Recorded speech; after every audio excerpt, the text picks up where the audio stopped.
ठीक, तो आज हम जो विचारक पढ़ेंगे उसका क्या नाम है? Marcus Tullius Cicero.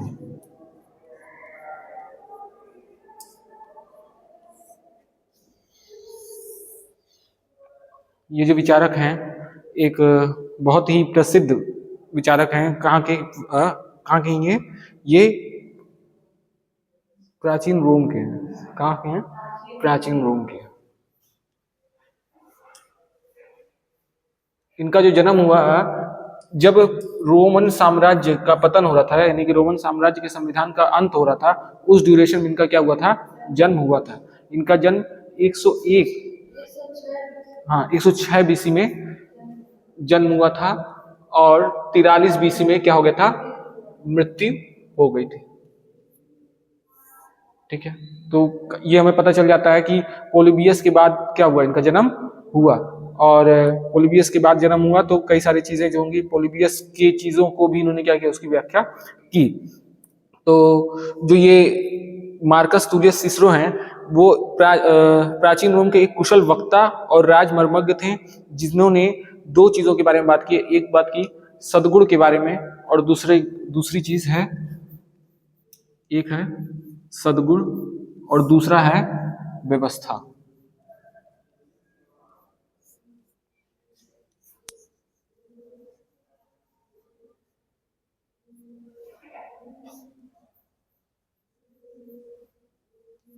एक एक करते हुए समझते हैं। यानी कि इनका जो जन्म हुआ प्राचीन रोम में हुआ, उस समय हुआ जब जो रोम है उसका संविधान का क्या हो रहा था? पतन हो रहा था। और पोलिबियस ने अपने ग्रंथ हिस्ट्रीज में जो रोम का वर्णन किया, उसने पूरा रोम का ही वर्णन किया कि रोम का साम्राज्य इतना अच्छा था, इतना संतुलित था उसका संविधान, कि उसने क्या कर लिया अपने बहुत ही कम समय में, मात्र 53 वर्षों में उसने पूरे विश्व पर क्या कर लिया? अपना शासन स्थापित कर लिया। इतना अच्छा संविधान अगर था, इतना अच्छा उसका कार्यप्रणाली था रोमन साम्राज्य का, तो उसका पतन क्यों हुआ? इसके बारे में मार्कस तुलियस सिसरो ने बताया। ठीक है, और ये जो हैं उस समय के, क्योंकि आप देखोगे कि लगभग ये इसके बाद क्या आ जाएगा? बर्थ ऑफ क्रिश्चियनिटी आ जाएगी।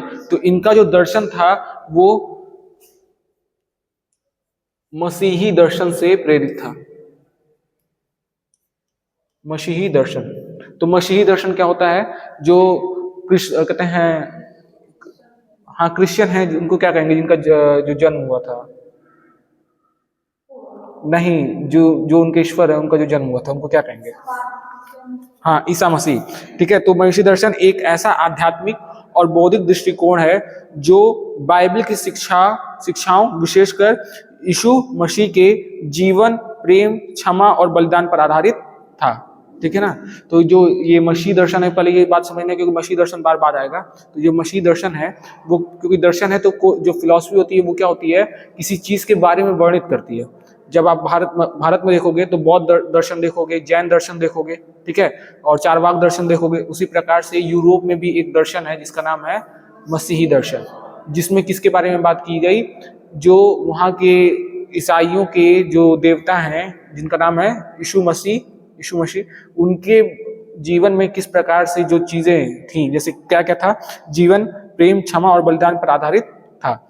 यह ईसाई रहस्य घटना के साथ तर्कसंगत सोच को जोड़कर ईश्वर, मानव जीवन और नैतिकता की व्याख्या करता था। ईश्वर की व्याख्या की जाती है इसमें। ये जो मसीही दर्शन है इसमें किसकी व्याख्या की जाती है? ईश्वर की व्याख्या की जाती है, जीवन की व्याख्या की जाती है, ईश्वर की व्याख्या, जीवन की व्याख्या, और किसकी व्याख्या की जाती है? नैतिकता की व्याख्या की जाती है।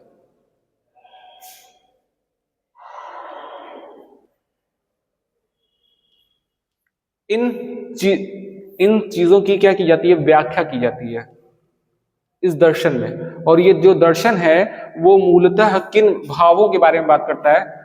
भाव समझ रहे हैं ना आप लोग? भाव क्या होता है? जैसे इमोशंस, हर चीज का क्या होता है? इमोशन होता है ना।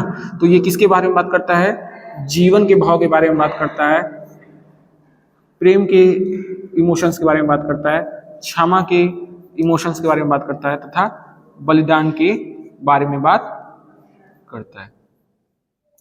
तो इस दर्शन का व्याख्या भी आप देखोगे किसके द्वारा किया जाता है, सिसरो के द्वारा किया जाता है। तो ये एक बहुत महत्वपूर्ण था और इन्हीं व्याख्याओं से ही क्या हुआ, जो आंतरिक प्रेम, सेवा और आध्यात्मिक जागृति के माध्यम से जीवन को जीना चाहिए। तो ईसा मसीह को लोगों ने क्यों फॉलो किया? आपको क्या लगता है कि ईसाइयत इतना आगे क्यों बढ़ा? जो धर्म था उस समय भी कोई ना कोई तरीके से लोग जीवन अपना क्या करते थे, गुजारते थे, लेकिन यीशु मसीह से लोग इतना प्रेरित क्यों हुए? क्योंकि जो इनका विचार था वो आंतरिक शुद्धता, प्रेम, सेवा और आध्यात्मिक जगत पर आधारित था कि आप क्या करो, आध्यात्म स्पिरिचुअलिटी से ध्यान करते हुए मानव परोपकार में अपना जीवन व्यतीत करो।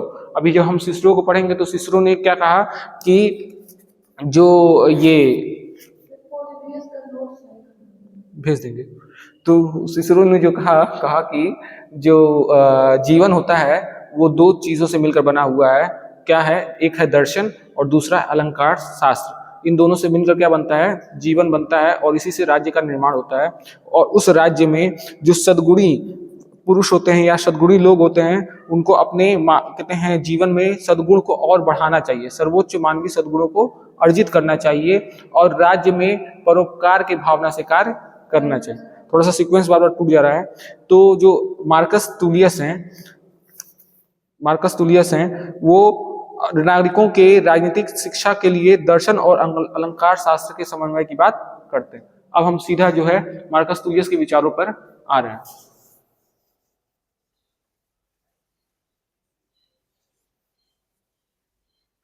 थोड़ा इनका बैकग्राउंड भी देख लेते हैं कि ये क्या करते थे। ये एक तरह के वकील थे, ठीक है, बहुत ही, हाँ, एक वकील थे, एक प्रवक्ता भी थे और सफल गद्य लेखक थे, ठीक है, और कई सारी चीजों का ज्ञान रखते थे। काव्य शास्त्र का ज्ञान रखते थे, अलंकार शास्त्र का ज्ञान रखते थे, राजनीति शास्त्र का भी ज्ञान रखते थे, दर्शन शास्त्र का भी ज्ञान रखते थे, क्योंकि उस समय से प्लेटो और अरस्तु तो आ चुके थे, इतनी सारी चीजें लिख चुके थे। वो प्लेटो ने क्या क्या लिखा? द रिपब्लिक लिखा, द स्टेट्समैन, द लॉज लिखा, और अरस्तु ने द पॉलिटिक्स लिखा। तो जो सिसरो का भी रचना है वो दो रचना किससे प्रेरित है?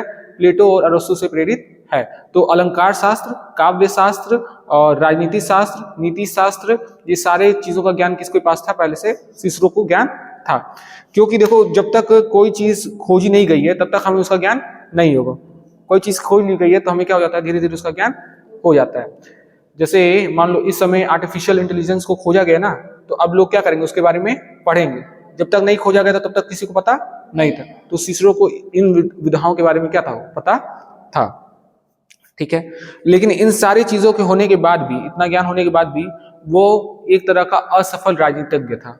मतलब जिस तरह का विचार वो राजनीति में दे रहा था, या जिस तरह की उसका जीवन देखोगे अभी क्या होगा कि वो 43 में कैसे मरा, उसकी स्वाभाविक मृत्यु नहीं हुई, उसका क्या कर दिया गया? वध कर दिया गया, ठीक है। उसको मृत्युदंड दिया गया, मृत्युदंड जेल में रखा गया और मृत्युदंड दिया गया। लेकिन वो जेल से क्या हो गया?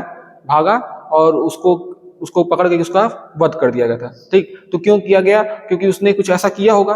तो एक तरह से वो एक असफल राजनीतिज्ञ था, ठीक।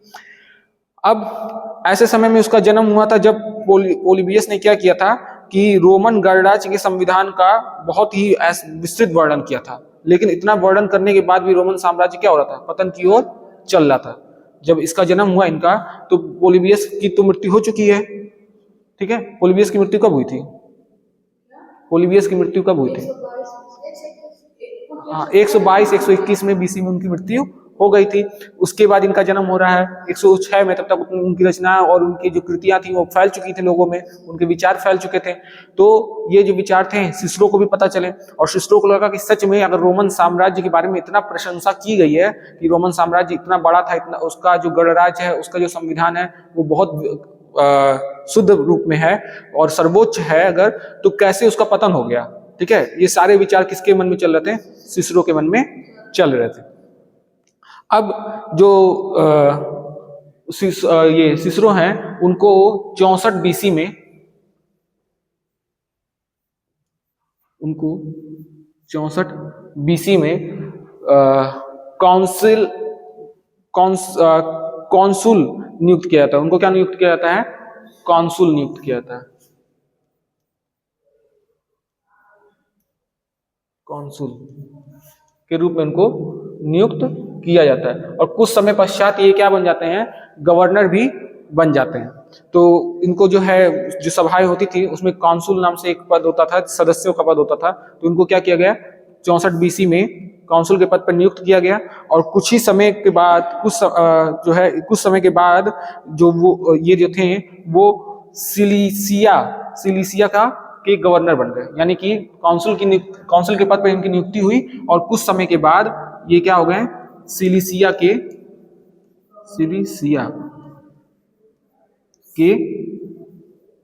गवर्नर बन गए।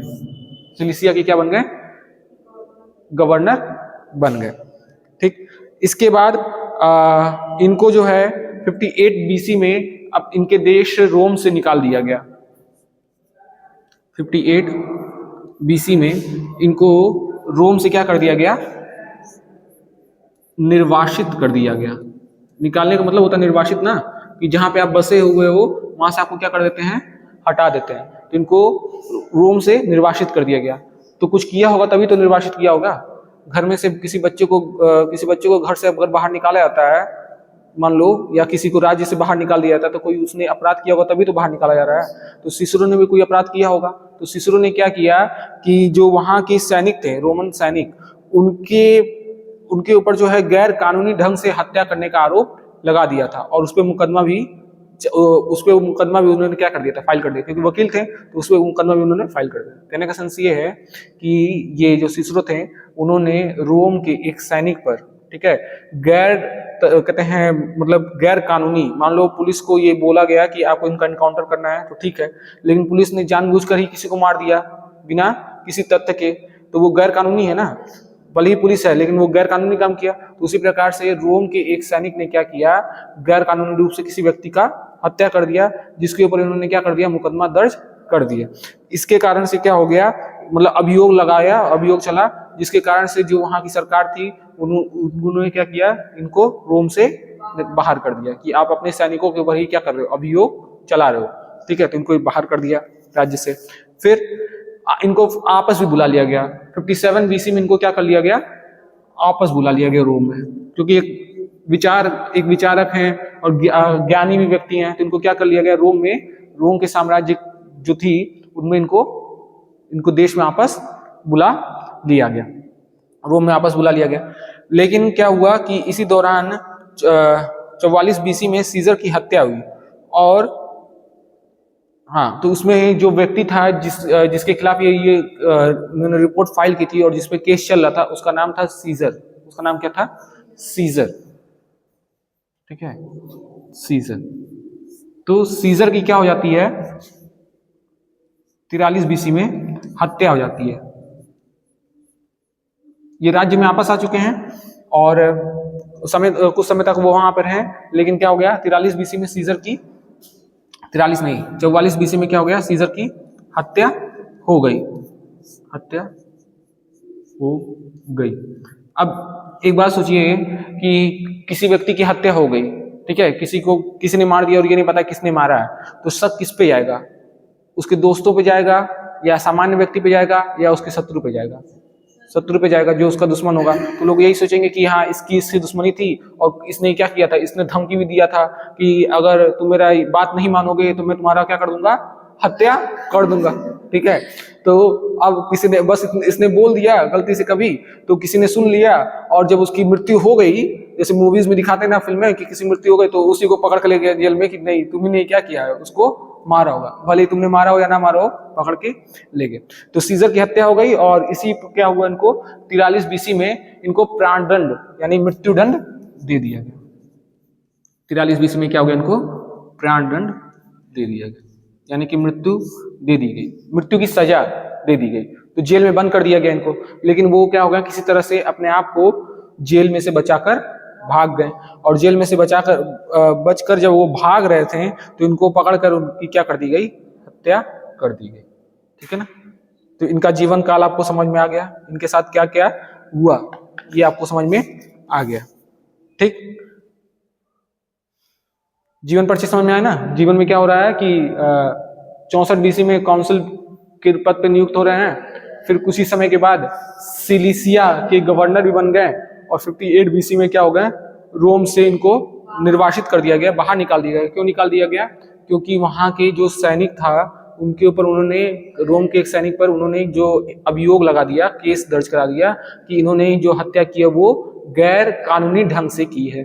ठीक, लेकिन कुछ ही एक ही वर्ष के बाद यानी कि 57 बीसी में इनको क्या किया जाता है, रोम में वापस बुला लिया जाता है, रोम में वापस बुलाया गया।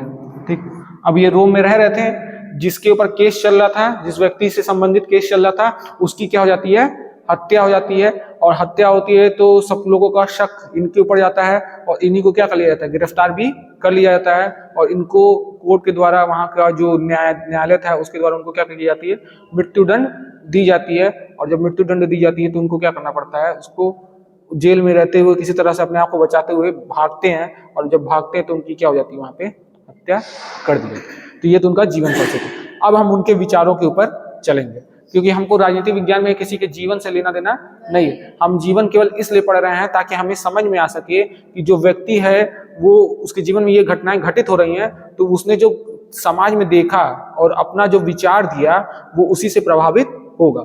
अगर हम उसके घटनाक्रम या उसके जीवन के परिस्थितियों को समझ जाएं तो हम उसके विचारों को भी क्या कर सकते हैं, आसानी से समझ सकते हैं। ठीक है, तो ये चीज है।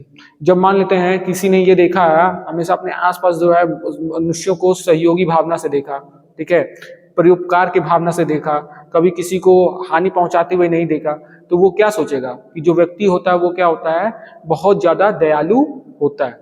लेकिन अगर किसी ने ये देखा है कि व्यक्ति क्या है, स्वभाव से बहुत ही ज्यादा धूर्त है, लालची है, हाँ, हर समय वो केवल दूसरों के हानि के बारे में सोच रहा है और अपने लाभ के बारे में सोच रहा है, तो वो क्या कहेगा कि जो मनुष्य होता है वो कैसा होता है, लालची होता है, स्वभाव से क्या होता है, दुष्ट होता है, दूसरे का नुकसान करने वाला सोचता है। तो जैसा जो व्यक्ति ने अनुभव किया जिस परिस्थिति का, उस हिसाब से वो क्या करता है, उसकी व्याख्या कर देता है। तो हमें जब भी हम विचारक पढ़ते हैं तो उसका जो जीवन होता है उसके पढ़ने का मेन कारण ये है कि हम उसके बैकग्राउंड को समझ सकें, उसके बैकग्राउंड को समझेंगे तो उसके विचारों को समझेंगे।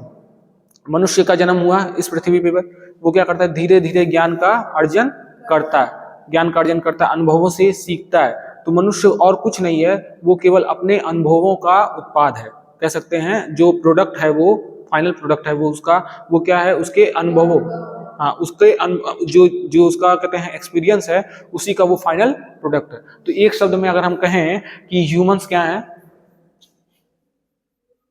ह्यूमन या एनी एनिमल कोई भी, वो अपने एक्सपीरियंस का प्रोडक्ट है, अनुभव का, हाँ, अनुभव द्वारा निर्मित एक वस्तु है, बस एक वस्तु है या उत्पाद है। तो वो हर जैसा जैसा उसको एनवायरनमेंट मिला, जो उसको एक्सपीरियंस हुआ, उस तरह से वो सोचता है। ठीक है, और वही उन्हीं को हम क्या करते हैं, फिर पढ़ते हैं।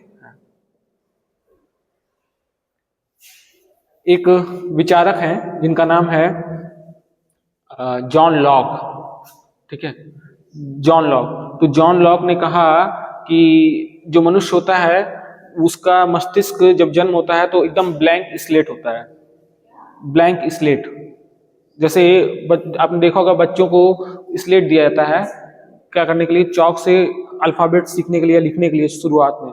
तो उन्होंने कहा कि जो लोग होते हैं, जो मनुष्य होते हैं, वो जन्म से, जब उनका जन्म होता है तो उनका जो मस्तिष्क होता है वो एकदम ब्लैंक स्लेट होता है, जिसको उन्होंने नाम दिया टेबुला राजा।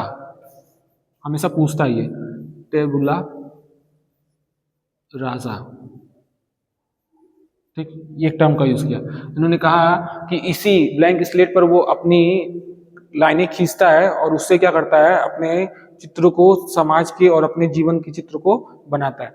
आप देखो, आप किसी पेंटर को, तो पेंटर को जो पेज दिया जाता है वो क्या होता है, पूरा ब्लैंक होता है। फिर वो ब्लैंक पेज पे क्या करता है, अपने हिसाब से स्ट्रोक्स लगाता है, अपने हिसाब से पेंटिंग करता है, और उसी पेंटिंग को फाइनली वो क्या बनाता है, एक फाइनल प्रिंट में बनाता है। तो जो वो उसने स्टार्ट किया, जिस क्रम से उसने बनाया, या हम लोग कहते हैं अगर हमें ड्राइंग दिया जाए और हम ड्राइंग बना रहे हैं, जिस तरह से हम लाइन खींच रहे हैं, जिस तरह से जो भी कर रहे हैं, उसी प्रकार से फाइनली क्या बनेगा, वो चित्र बनेगा। तो यही है कि जो आप अपने जीवन में जिस प्रकार का अनुभव कर रहे हो, जिस प्रकार की चीजों को देख रहे हो, उस तरह से आपका जीवन बनता चला जाता है।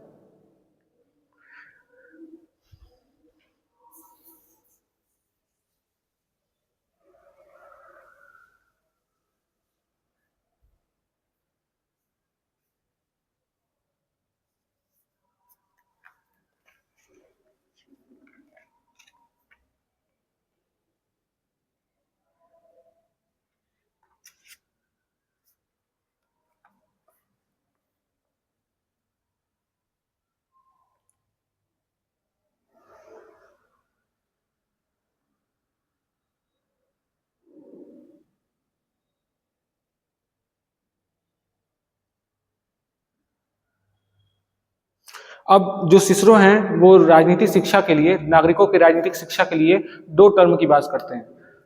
किसकी? नागरिकों के राजनीतिक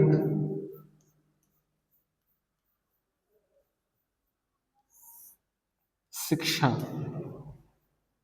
राजनीतिक शिक्षा के लिए दो गुणों की बात करते हैं या दो तत्वों की बात करते हैं। पहला जो तत्व है वो क्या है? सद्गुण। और दूसरा जो तत्व है वो क्या है? अलंकार शास्त्र।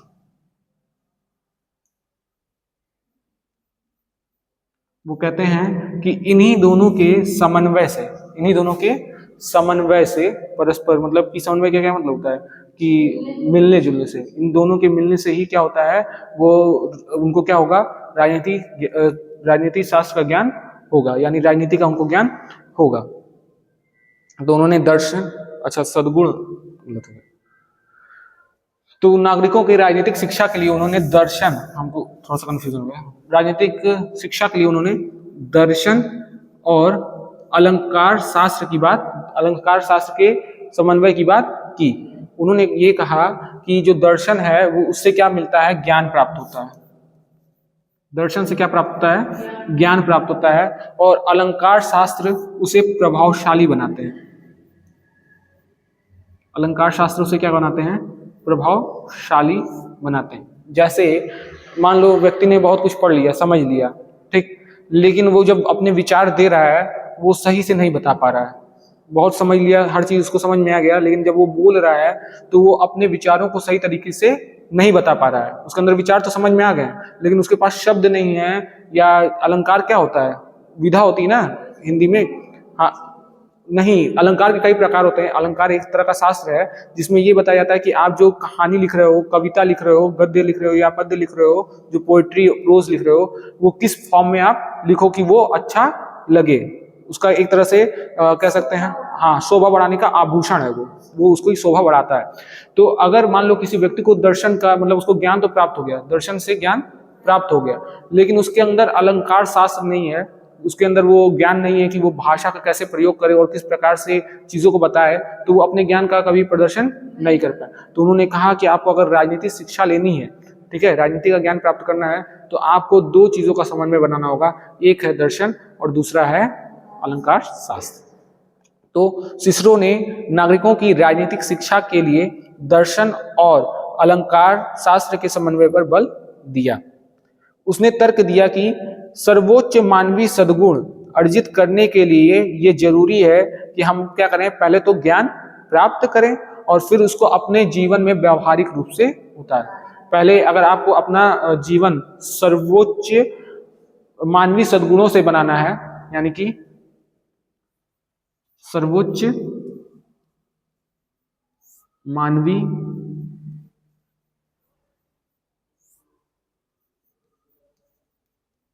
सद्गुण से निर्मित बनाना है, तो आपको क्या करना चाहिए? पहले ज्ञान प्राप्त करना चाहिए और उस ज्ञान को अपने व्यवहार में भी उतारना चाहिए।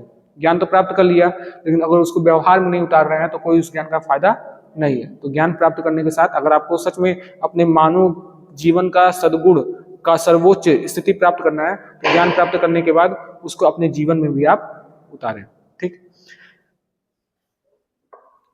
पहले तो ज्ञान प्राप्त किया जाए, फिर व्यवहारिक स्तर पर उसका प्रयोग भी किया जाए, व्यवहार में भी उसका प्रयोग किया जाए। दर्शन हमें ज्ञान प्रदान करता है, अलंकार शास्त्र उसे प्रभावशाली बनाता है। इन दोनों के संयोग से ही आदर्श राजनीतिक व्यवस्था का सृजन होता है। जब इन दोनों का समन्वय होता है, यानी दर्शन और अलंकार शास्त्र का समन्वय होता है, तो ही क्या होता है, आदर्श राजनीतिक व्यवस्था का भी सृजन होता है। ऐसे संवैधानिक राज्य का जिसके अंतर्गत दूसरों को समझा बुझाकर उनमें विश्वास पैदा करके अपने वश में किया जाता है, उन पर किसी प्रकार का बल प्रयोग नहीं किया जाता। जब दर्शन का यानी कि उनको ज्ञान होगा और भाषा का ज्ञान होगा किसी व्यक्ति को, तो वो जो राज्य बन रहा है उसमें इस प्रकार का वो राज्य बन रहा है कि आप उसमें क्या कर रहे हो, किसी तरह का किसी को हिंसा नहीं पहुंचा रहे हो, किसी के ऊपर बल प्रयोग नहीं कर रहे हो, केवल आप उनको समझा दे रहे हो, बता दे रहे हो, तो वो क्या हो रहा है, दूसरा आपके तरीके से समझकर कार्य कर रहा है। कई सारे लोगों को देखोगे कि बाहर जो है पूरी किसी कंपनी के मालिक हैं और बाहर फैक्ट्री के सामने मजदूर क्या कर रहे हैं, पूरा आंदोलन कर रहे हैं, लेकिन वहां से कोई व्यक्ति ऐसा आता है जो कुछ बातें ऐसे समझा देता है कि सारे व्यक्ति क्या हो जाते हैं, समझ जाते हैं। मान लो अब तो मॉडर्न डे में हम आ जाते हैं, कोई डीएम है या कोई अधिकारी है, उन्होंने उनसे कोई कार्य करवाना है, तो लोग क्या करते हैं, पूरा भीड़ नहीं लगा देते हैं, नेता के घर के सामने भीड़ लगा देते हैं कि मेरा ये काम होना चाहिए, रोड टूटा हुआ, जो भी चीज है अपनी समस्या लेके जाते हैं भीड़ लगा के। तो वो थोड़ी ना कहते हैं कि बल प्रयोग कर दो, लाठी चार्ज कर दो और मार के भगा दो, ऐसा नहीं ना करते हैं। वो क्या करते हैं, ज्ञान तो उनके पास है और अपनी भाषा का प्रयोग करते हुए लोगों को समझा देते हैं कि मतलब कि क्या चीज सही है और कैसे हो रहा है, समझा देते हैं, लोग अपना वो बात मान जाते हैं और चुपचाप से वहां पे चले जाते हैं। तो कोई भी जब अधिकारी बनता है तो वो क्या करता है, यही इन दो गुणों को सीखता है। एक तो ज्ञान पढ़ते हुए ज्ञान आ जाता है और दूसरा अपने व्यवहार में वो अलंकार शास्त्र यानी कि बातों को कहने का ढंग भी सीख लेता है, और इसी ढंग से वो क्या करता है, दूसरे के ऊपर दूसरों से अपना कार्य करवा लेता है या दूसरों को समझा बुझाकर उनको अपने वश में रख लेता है। नहीं तो अधिकारी बनने के बाद अगर वो बल प्रयोग करेगा, क्योंकि वो बना अधिकारी इसीलिए बना है कि लोगों की क्या कर सके, सेवा कर सके, तो सेवा करने के बजाय उल्टा उनके ऊपर क्या करने लगेगा, वो अत्याचार करने लगेगा। ठीक, तो जैसे हमने देखा था राजतंत्र और निरंकुश तंत्र, तो वो राजतंत्र है जब वो क्या कर रहा है, अधिकारी लोगों की सेवा कर रहा है, लेकिन वही अधिकारी उनके ऊपर लाठी चार्ज करवाने लगे या उनके ऊपर हिंसा हो जाए, तो वो क्या हो जाएगा, एक तरह से निरंकुश तंत्र हो जाएगा। ठीक है, तो आदर्श राजनीतिक व्यवस्था का सृजन जो होता है ऐसे संवैधानिक राज्य का है जिसके अंतर्गत दूसरों को समझा बुझाकर उनमें विश्वास पैदा करके अपने वश में किया जाता है, उन पर बल प्रयोग नहीं किया जाता है। इसके अंतर्गत राजतंत्र, अभिजात तंत्र, लोकतंत्र के बीच चिर अस्थायी संतुलन स्थापित किया जाता है। यानी कि तीन जो अच्छे तंत्र हैं जिनके बारे में हमने पोलिबियस की जब हम पोलिबियस पढ़ रहे थे तब भी और जब अरस्तु पढ़ रहे थे तब भी हमने देखा था, तो तीन वो कौन से तंत्र हैं जो सामान्य रूप से या राज्य के हित में काम करते हैं, वो हैं, पहला है राजतंत्र, दूसरा निरंकुश तंत्र और तीसरा क्या है, लोकतंत्र। निरंकुश तंत्र नहीं, दूसरा कौन सा है, राजतंत्र पहला हो गया, दूसरा क्या आएगा, अभिजात तंत्र। राजतंत्र, अभिजात तंत्र और तीसरा क्या आ जाएगा, हाँ, बहुतंत्र या लोकतंत्र। हाँ, जिसको इन्होंने लोकतंत्र ही कहा, एक तरह से पॉजिटिव लोकतंत्र। इन तीनों के समन्वय से ही क्या होता है, आदर्श राजनीतिक व्यवस्था बनती है। इसको याद करने का तरीका मतलब एम मोनार्की, अभिजात का क्या हो जाएगा, अभिजात तंत्र के बारे में क्या बताता है, एरिस्टोक्रेसी ए, और ये लोकतंत्र क्या हो जाएगा, डेमोक्रेसी। तो याद कर सकते हो MAD। इसके समन्वय से उन्होंने कहा कि जो आदर्श राजनीतिक व्यवस्था है उसकी स्थापना हो सकती है। ठीक है, और वो जो शासन बनेगा वो चिर अस्थायी रूप से संतुलन में रहेगा। हाँ, लंबे समय तक चिर अस्थायी रूप से क्या रहेगा, संतुलन में रहेगा, चिर अस्थायी रूप से संतुलन में रहेगा।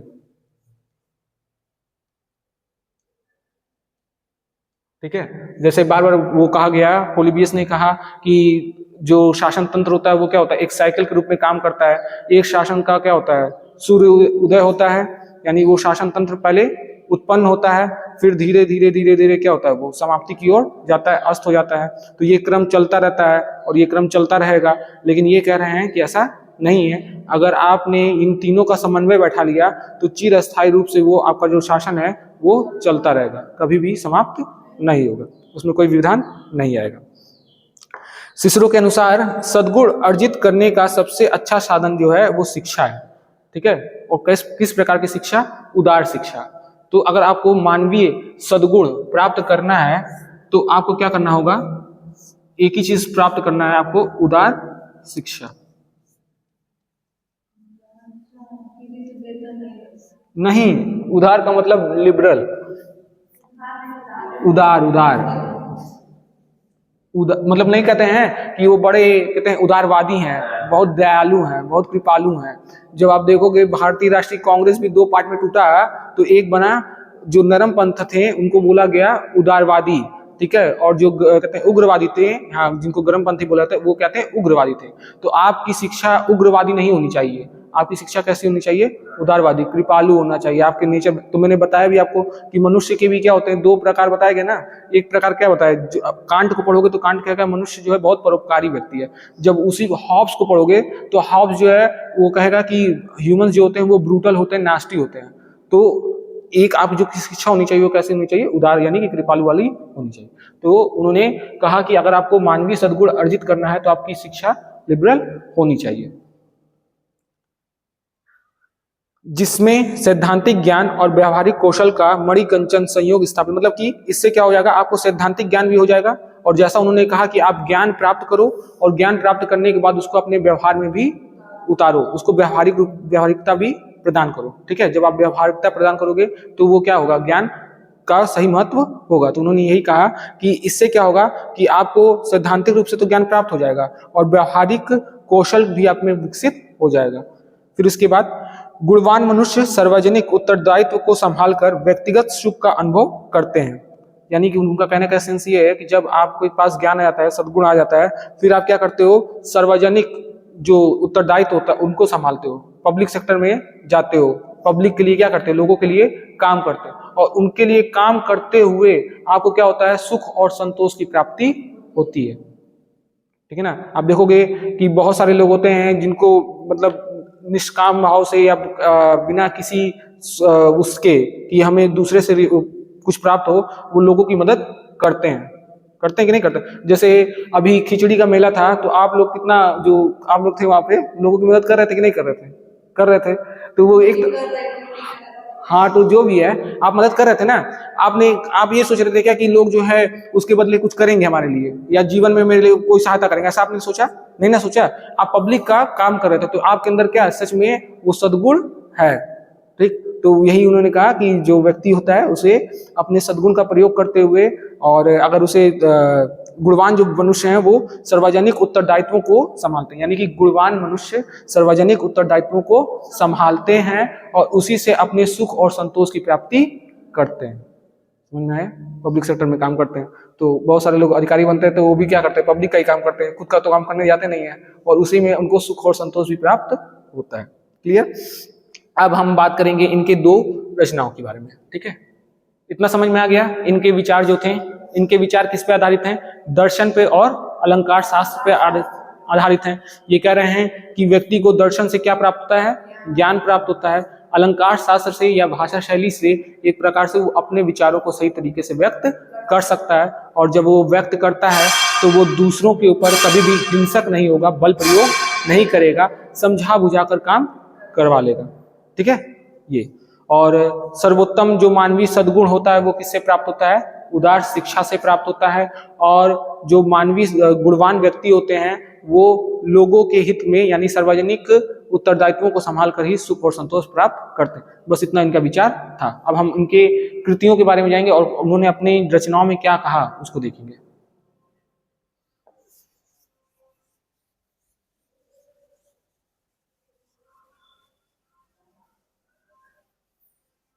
तो इनके द्वारा दो कृतियां लिखी गई, एक और कृति भी लिखी गई, लेकिन दो फेमस कृतियां लिखी गई इनके द्वारा। जैसे आप प्लेटो को पढ़ोगे तो उन्होंने कई सारे किताबें लिखी, लगभग 38 किताबें लिखी, लेकिन उसमें 3 हम क्या मानते हैं, महत्वपूर्ण मानते हैं। कौन कौन सी किताब है वो? The republic, the statesman, the laws. Even the republic को ज्यादा फेम मिला और द लॉज को भी ज्यादा फेम मिला, उतना जितना द स्टेट्समैन को नहीं मिला। इसी प्रकार इनकी भी जो कृति थी, वो जो बुक है उसका नाम है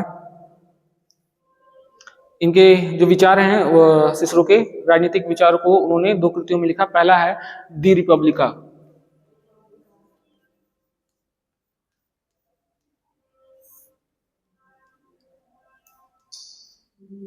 दी Republica,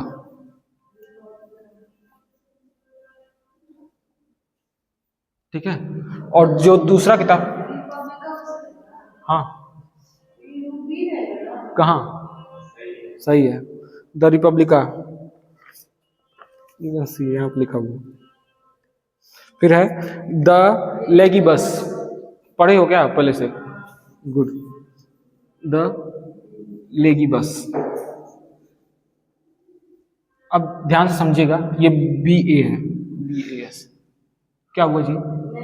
the Republica and the लेगी बस। अब जो द रिपब्लिका है वो सेम एज इट इज जो प्लेटो ने लिखा था द रिपब्लिक, उससे मिलता जुलता है, और द लेगी बस वही प्लेटो के द लॉ से मिलता जुलता है। यानी कि जो कृतियां हैं ये दोनों वो द रिपब्लिक और द लॉ से मिलती जुलती हैं।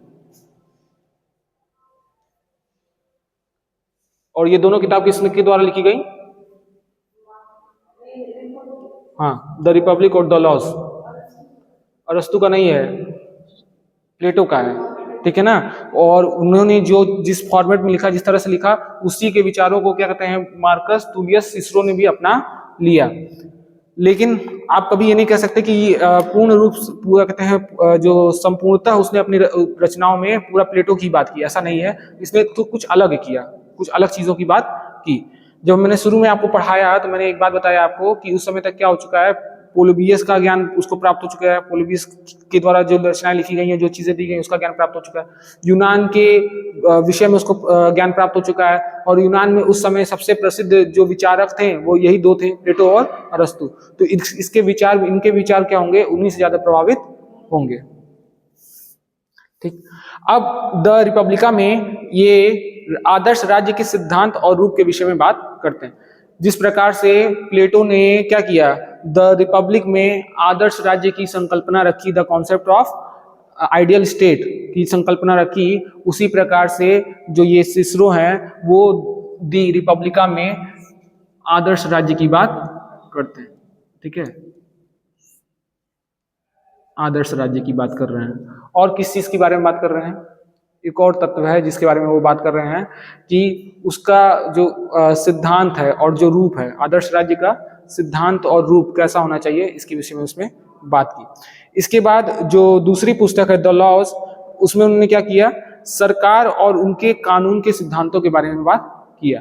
तो इसमें तो आदर्श राज्य के रूप तथा सिद्धांत के विषय में बात किया। और द लेगीबस में किसके बारे में बात किया उन्होंने, सरकार तथा कानून के विषय में बात की। क्लियर, इन दोनों चीजों के बारे में उन्होंने बात की। अब इन दोनों की, क्योंकि अब मान लो नाम एकदम करीब करीब है प्लेटो का, तो प्लेटो किस तत्व को यूज करते थे अपनी रचनाओं को लिखने का, डायलॉग का यूज करते थे। एक व्यक्ति क्या कर रहा है, प्रश्न पूछ रहा है, दूसरा व्यक्ति क्या कर रहा है, उत्तर दे रहा है, तो ये एक तरह से क्या होता है, संवाद हो रहा है ना। और एक तो अगर आपसे मतलब प्लेटो की जितनी रचनाएं हैं वो डायलॉग के ऊपर, डायलॉग की शैली में लिखी गई है, यानी कि संवाद की शैली में लिखी गई है, संवाद शैली। एक दूसरा जो होता है वो होता है निबंधात्मक शैली।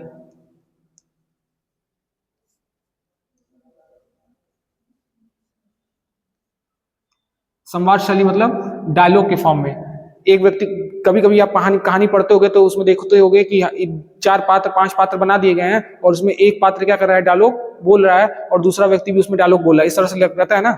और एक होता है कि आप क्या करते हो, पूरा निबंध लिख देते हो, कहानी के एक फॉर्मेट में लिख देते हो। तो जो प्लेटो है उन्होंने अपनी रचनाओं में किसका यूज किया, संवाद शैली का यूज किया। और जो अरस्तु है उन्होंने किस शैली का यूज किया, द्विमंधात्मक शैली का यूज किया। तो जो सिसरो हैं उन्होंने भी संवाद शैली का ही प्रयोग किया अपनी दोनों रचनाओं में। किस शैली का प्रयोग किया, संवाद शैली का प्रयोग किया, ठीक है। उसके बाद इनकी एक दूसरी भी पुस्तक है, मतलब इन दोनों महत्वपूर्ण पुस्तकों के अलावा एक और कृति उन्होंने लिखी, दी ऑफिसा। जो तीसरी पुस्तक उन्होंने लिखी, दी ऑफिसियस, ऑफिसीसी, क्या इसको क्या बोलेंगे जी? द ऑफिसीसी, द ऑफिसियस, हाँ, द ऑफिसियस। ठीक है, तो ये जो उनकी तीसरी राजनीतिक कृति, राजनीतिक रचना है, उसका क्या नाम है?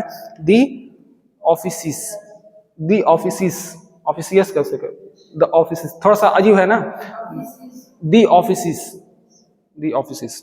ठीक, अब हम पढ़ रहे हैं और ये चैप्टर क्या हो जाएगा, अब समाप्त हो जाएगा, बस नहीं था और कुछ नहीं था। सिसरो के अनुसार सद्गुण अर्जित करने का सर्वोत्तम, ये तो हो चुका है ना, हाँ, अपनी दो राजनीतिक कृतियों द रिपब्लिक और द लेगिबस के अंतर्गत सिसरो ने सार्वजनिक उत्तरदायित्व की विस्तृत व्याख्या दी है। सार्वजनिक यानी सार्वजनिक उत्तरदायित्व की विस्तृत व्याख्या दी है। पहली कृति के अंतर्गत रोमन राज्य व्यवस्था के प्रमुख तत्वों का विवरण दिया गया है और उसके परस्पर संबंध को उपयुक्त रूप में ढालने के उपायों के ऊपर विचार किया गया है। फिर से हम रिपीट कर दे रहे हैं कि जो पहली उनकी कृति है उसमें उन्होंने रोमन राज्य व्यवस्था के प्रमुख तत्वों का विवरण दिया है। रोमन राज्य व्यवस्था के प्रमुख तत्वों का वर्णन उसमें किया कि रोमन जो साम्राज्य था, जो पोलियोबियस ने कहा कि इतना बड़ा साम्राज्य बना और इतना विशाल साम्राज्य बना, उसकी बहुत प्रशंसा की, तो उसके जो महत्वपूर्ण तत्व थे उसकी चर्चा इन्होंने की है, किसमें? दी रिपब्लिका में। ठीक है, दी रिपब्लिका में। फिर और उसके परस्पर संबंध को उपयुक्त रूप में ढालने के उपायों के ऊपर भी उनमें विचार किया गया। जो दूसरी कृति है उसमें उन्होंने शक्ति और सत्ता के बारे में बात की है। तो जो दूसरी इनकी कृति है यानी दी लेगिबस, उसमें उन्होंने किसके बारे में बात की है? शक्ति प्लस सत्ता, यानी कि पावर एंड अथॉरिटी।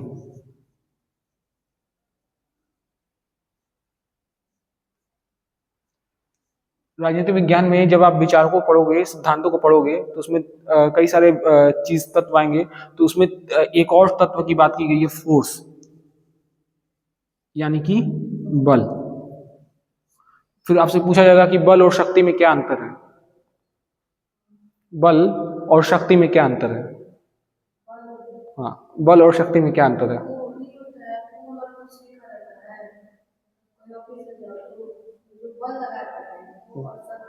नहीं, आप मतलब ये सोचो कि आपको कोई काम करवाना है, ठीक है, तो जब आपके पास शक्ति तो भी आप काम करवा सकते हो, आपके पास बल है तो भी आप काम करवा सकते हो। तो दोनों में अंतर क्या है? कुछ अंतर होगा ना, तो दोनों में क्या अंतर है? जो बल है उसको वैधानिकता प्राप्त नहीं है, यानी कि लेजिमेट नहीं है, कोई संविधान से उसको बल प्राप्त नहीं है। कोई बहुत ही बड़ा, मान लेते हैं कोई बहुत शक्तिशाली कोई व्यक्ति, प्रभावी व्यक्ति है और क्षेत्र में आ गया, वो जो जिस तरह से चाह रहा है उस तरह से काम करवा ले रहा है, लेकिन क्या वो सरकार के द्वारा अप्रूव्ड है? नहीं ना अप्रूव्ड है। तो बस इसलिए लोग उसकी बात मान ले रहे हैं कि वो क्या है, शक्तिशाली है। जैसे बहुत सारी मूवीज में नहीं होता था, जैसे एक मूवी कौन सा था ये, जिसमें द चाइना गेट नाम से था ना, हाँ द चाइना गेट, उसमें जो रहता है वो कौन रहता है, जो विलन रहता है उसमें, हाँ जो रहता है, तो वो वहाँ के लोगों के ऊपर क्या करता है, शासन करता है, जबरदस्ती से अपने बल से शासन करता है। तो कई सारे लोग वहाँ पे, फौज के लोग क्या करते हैं, जो रिटायर रहते हैं वो वहाँ पे जाते हैं उसको मारने के लिए, कि उसको मारने की कोशिश करेंगे, उससे क्या करेंगे, उससे मुक्ति दिलाएंगे। तो उस मूवी से आप समझ सकते हो कि जो बल होता है वो उस प्रकार का होता है, लेकिन शक्ति क्या होती है, वो आपको औचित्यपूर्ण यानी कि लेजिटिमेसी के साथ मिलती है, जो कि सरकार आपको क्या करती है, वैधानिकता प्रदान करती है, यानी वैधतापूर्ण जो बल होता है, यानी बल तो नहीं कहेंगे, जो शक्ति होती है वो क्या होती है, वैधतापूर्ण होती है। और जब शक्ति और वैधता मिलेगी तो क्या बनेगा, सत्ता बनेगा। जब देखो, एक तो फोर्स हो गया जो कि थोड़ा सा हमारे राजनीतिक विज्ञान से अलग है, लेकिन इसको भी रखा गया क्योंकि कौटिल्य ने भी इसके बारे में बात की, और जब मैकियावेली को भी देखोगे तो उन्होंने फोर्स के बारे में बात की है। लेकिन जो शक्ति है वो कैसा होता है, वो वैधतापूर्ण होता है, ठीक है, औचित्यपूर्ण जिसको बोलते हैं, वैधतापूर्ण होता है, जिसको लेजिटिमेसी बोलते हैं, लेजिटिमेट बोलते हैं।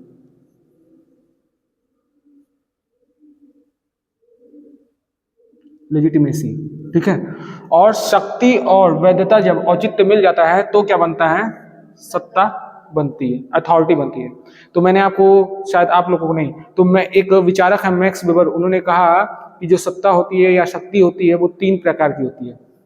पहला होता है परंपरागत सत्ता, दूसरा होता है वैधानिक सत्ता, और तीसरा होता है करिश्माई सत्ता। ठीक है। तो जो कानूनी और वैधानिक सत्ता होती है उसमें क्या होता है, यही इसी अथॉरिटी की बात की गई कि शक्ति के साथ क्या होना चाहिए, आपकी वैधता होनी चाहिए। तो सिसरो ने जो अपनी दूसरी कृति लिखी उसमें किसकी बात की, शक्ति और सत्ता को के बारे में बात की, और दोनों में जो है अंतर को भी स्पष्ट किया कि क्या शक्ति है और क्या सत्ता है, इनके बीच में अंतर भी स्पष्ट किया, जो बाद के राजनीतिक चिंतन के लिए बहुत महत्वपूर्ण साबित हुआ। जो बाद में क्या हुआ, जो अन्य जितने भी विचारक आए हैं जिन्होंने शक्ति की बात की उसके लिए भी वो बहुत महत्वपूर्ण साबित हुआ। ठीक है। तो हॉब्स को पढ़ोगे, मैकियावेली को पढ़ोगे तो वो शक्ति की बात क्या करते हैं, बहुत ज्यादा करते हैं। तो उन विचारकों पर भी क्या हुआ, इसके विचारों का प्रभाव पड़ा। ठीक है, इतना समझ में आया। आगे इसमें रोमन कानून को संवैधानिक सत्ता के उदाहरण के रूप में प्रस्तुत किया गया, और जो प्लेटो का दर्शन है उसके राजनीतिक जीवन को भी आधार बनाया गया, और इसके माध्यम से प्राकृतिक कानून के मसीही सिद्धांत, जो मैंने अभी आपको क्या बताया था शुरू में ही, मसीही दर्शन, ठीक है, जो कहते हैं ईसाई धर्म के ईश्वर हैं ईसा मसीह, उनके जीवन पे आधारित विचार हैं, वो भी इनको क्या, जो उनके विचार हैं हमारे सिसरो के, तो उनके विचारों में भी हमें क्या दिखाई देता है, ईसा मसीह के विचार दिखाई देते हैं। सिसरो ने रोमन राज्य व्यवस्था की परंपरागत संस्थाओं, सभाओं, सेनेट और दंडा अध्यक्षों को बनाए रखने का तो समर्थन किया, परंतु साथ ही ये मत व्यक्त किया कि इन सबको एक व्यक्ति के मार्गदर्शन में काम करना चाहिए। यानी कि जो उनका सेनेट है, जो सभा है, जो उनकी असेंबलीज है, मतलब सभा और सेनेट, एक तो जैसे आपका लेजिस्लेचर और फिर क्या बनता है, एग्जीक्यूटिव। तो मैंने बताया था ना, पोलिबियस ने क्या किया था, तीनों का विभाजन, शक्ति का विभाजन किया था। तो उन्होंने क्या बताया, पहला तो होता है आपका विधायिका, दूसरा क्या होता है कार्यपालिका, तीसरा क्या होता है न्यायपालिका। लेकिन हम इसको बोलते हैं कि ये जो विभाजन है वो मॉन्टेस्क्यू ने दिया। क्यों दिया, बोला जाता है क्योंकि उन्होंने अवरोध और संतुलन की भी बात की थी मॉन्टेस्क्यू ने, जो कि फ्रांसीसी विचारक थे।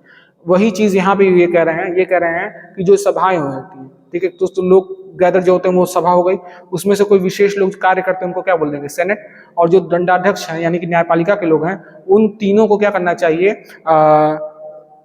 इन तीनों को क्या करना चाहिए, एक तरह से मत रखकर, यानी कि एक तरह का मत रखकर कार्य करना चाहिए। जिस सद्गुण की ये बात करते हैं उस मार्गदर्शन में उनको कार्य करना चाहिए। परंतु साथ ही ये मत व्यक्त किया कि इन सबको एक ही व्यक्ति के मार्गदर्शन में काम करना चाहिए, मतलब इन तीनों को एक ही व्यक्ति के मार्गदर्शन में काम करना चाहिए। सबको व्यवहार के धरातल पर ये सब कैसे होगा, इस बारे में या तो वह मौन रहा या उसके विवरण क्या हो गए, गुम हो चुके हैं। मतलब जो सिसरो है उसके ये व्यवहार में कैसे होगा, इसने तो कह दिया कि ये तीनों लोगों को क्या करना चाहिए, एक लोगों के मार्गदर्शन में काम करना चाहिए, लेकिन जो उसका रचना है उस रचना में उसका कोई विवरण ज्यादा अच्छे से नहीं मिलता, वो गुम दिखाई देता है। ऐसा लगता है कि उसने अपने समय की राजनीति के अनुभव से यह निष्कर्ष निकाला था कि जनसाधारण अपने आप अनुशासन में नहीं रह सकते, अतः सार्वजनिक संस्थाओं को किसी न किसी तरह से मार्गदर्शन में रखना जरूरी। मतलब सार्वजनिक जो संस्थाएं होती हैं वही क्या करती हैं, नागरिकों को गाइडेंस में रखती हैं, सही तरीके में रखती हैं, क्योंकि आम लोग जो हैं सही तरीके से नहीं रह सकते हैं। ठीक, किसी तरह से मार्गदर्शन में रखना जरूरी है। जैसा कि सिसरो ने स्वयं स्वीकार किया कि उसकी कृतियां जो हैं वो वक्ता के रूप में है। कैसा है, वक्तत्व के रूप में है। यानी कि इसका क्या मतलब होगा हमको आप लोग बताइए, वक्तत्व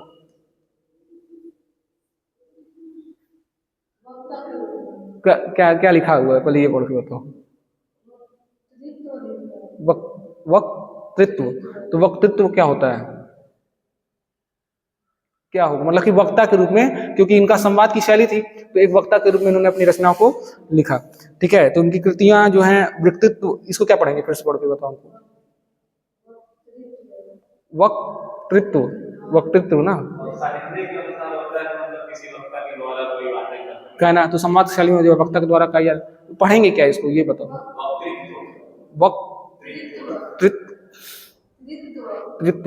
वक्तृत्व, ठीक है ना, वक्तृत्व की दृष्टि से जितनी प्रभावशाली हैं, मौलिकता की दृष्टि से उतनी प्रभावशाली नहीं है। वक्ता के रूप में, संवाद की शैली में, नाटक के रूप में तो सही है, लेकिन मौलिकता में वो सही नहीं, आधारभूत धरातल पे वो सही नहीं है। मौलिकता के रूप में की दृष्टि से वे उतनी महान नहीं है। फिर भी ये बात महत्वपूर्ण है कि सिसरो ने राज्य व्यवस्था की जो रूपरेखा प्रस्तुत की उसे प्रथम रोम सम्राट अगस्टस ने अपने साम्राज्य का संवैधानिक आधार बनाया। फिर 5वीं शताब्दी से लेकर सेंट ऑगस्टाइन के दिव्य नगर के लिए उपयुक्त शासन प्रणाली विकसित करने में उसका सहयोग रहा। मतलब जो सिसरो ने अपने विचार दिए हैं उसमें एक जो राजा हैं वहाँ के व्यक्ति हैं जिनका नाम है सेंट ऑगस्टाइन, ठीक है, क्या नाम है उनका, सेंट ऑगस्टाइन, लिख दे रहे हैं यहाँ पे, सेंट ऑगस्टाइन, सही है ना जी, ऑगस्टाइन, कुछ और है, ऑगस्टाइन नहीं पढ़ेंगे उसको, टान, क्या पढ़ रहे हैं उसको, ऑगस्टाइन, ई यहाँ पे लिखा,